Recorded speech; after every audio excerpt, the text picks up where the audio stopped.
Maggie Kang, the creator of K-pop Demon Hunters, discusses spin-offs, sequels, and more. Maggie Kang, the creator of K-pop Demon Hunters, the largest animated feature film ever released on Netflix, is featured in a new video interview by United Talent Agency, UTA. The K-pop-powered action comedy, which has established a record and is a fan favorite, has swept the globe in streaming and music charts, giving its goal-slaying female squad Huntr/X a whole new range of possibilities. Kang, who was recently mentioned on the esteemed Time Next 100 list, talks to UTA agent David Park in the video about how she created Netflix's biggest movie ever.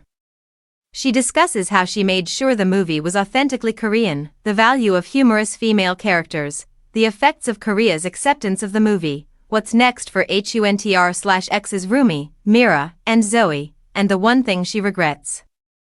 Since last summer, rumors about a sequel have been circulating, and Kang observes, there are a ton of concepts and stories. There are several tales on the floor of the cutting room. The kind, but ignorant of the band's covert heroics, manager of Huntr/X, Bobby, voiced by Ken Jeong, is one of the unexpected breakout characters who might take center stage. He turned into this enormous celebrity. Kang adds, Bobby might have his own spin-off. There is a vast world out there to create a larger demon hunting realm, the director adds, there is potential for it to grow worldwide. We are displaying a number of countries, including Korea. We can spread the story by doing this in every other nation.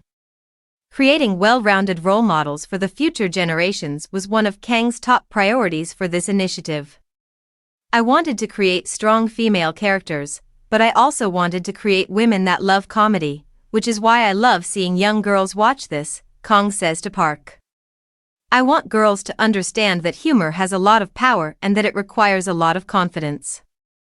I wanted more Korean lyrics in the songs, but our songs are so narrative and to carry the story and characters, it felt like it was better to have them in English so that the English-speaking audience can understand, she says when asked if there was anything missing from her ideal vision of the smash hit. I get what you mean, but I feel like I didn't protest it enough. I thus feel a twinge of remorse on that aspect.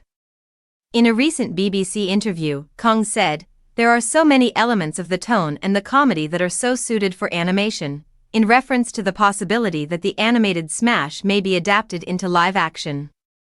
These characters are very difficult to envision in a live-action setting. It would seem too rooted. Therefore, it would definitely not work for me. Creating these composites of impossibly great attributes is one of the great things about animation, said Chris Applehands, her co-director on the movie. Rumi has the ability to be a silly comedian who, after singing and doing a back-kick spin, free falls into the air. How far you can push and elevate what's possible is what makes animation so much fun.